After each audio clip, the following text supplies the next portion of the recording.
In one of my videos, I talked about the tightening of the anti-LGBT legislation in Russia. After the sexual revolution and freedom of speech in the 1990s, the Putin's presidency has brought back traditionalism and conservatism.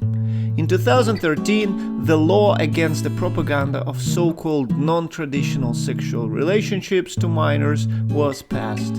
And in 2023, after the war in Ukraine started, Russia faced tough sanctions in almost all spheres, and there has been nothing more to lose. The anti-LGBT legislation has been tightened once again, this time prohibiting propaganda of LGBT to anyone. Needless to say, the practical implementation of the law goes way beyond mere propaganda, and almost any mention of LGBT-related issues is punishable as propaganda. One of the key figures behind the anti-LGBT legislation is the man named Vitali Milonov. He was one of the authors of the first 2013 law and an active campaigner against LGBT for more than a decade. He has been a very active Russian politician and a controversial public figure. Let's talk about him in more detail. Vitali Valentinovich Milonov, now 50, was born in 1974 in Leningrad, now St Petersburg.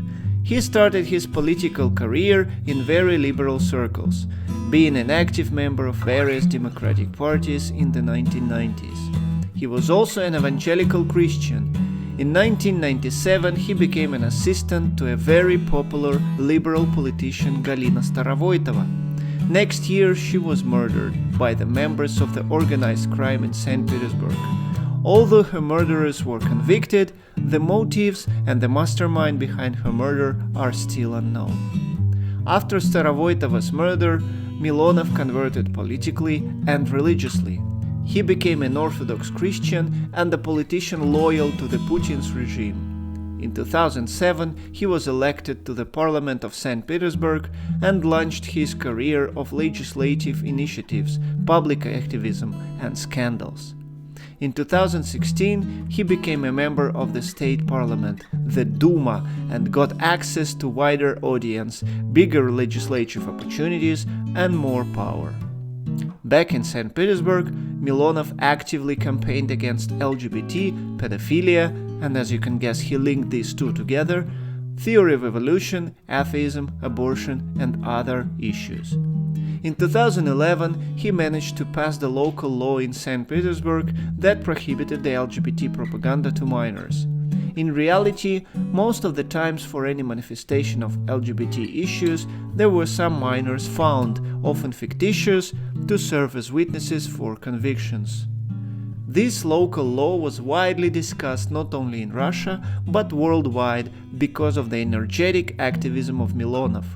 He reported the world stars touring in St. Petersburg, Rammstein, Madonna, and Lady Gaga, and tried to hold them accountable under his law. In 2013, while Milonov was still an MP in St. Petersburg, the state parliament, under the initiative of another active conservative politician, Elena Mizulina, adopted a similar law for the whole country. During his career in St. Petersburg, he actively engaged in open confrontations with LGBT, anti-clerical, and other liberal activists. Sometimes he even had light physical altercations. During one of the big May Day demonstrations, when LGBT activists managed to get a permission for participation, Milonov furiously shouted insults and prison slurs towards them. In 2015, he destroyed a neo-pagan statue next to the Orthodox Church. His pro-Orthodox Christian rhetoric even once almost brought him to court. In 2010, the slogan "Orthodox Christianity or Death" was labeled extremist by the court decision. Milonov, however, defiantly wore the t-shirt with his slogan and posted pictures in his social media. When his opponents reposted these pictures to raise awareness to his alleged extremism, they themselves were persecuted and fined for reposting an extremist image. Next, the news that reported these cases with the picture of Milonov got fined too. Milonov, however, totally got away with this.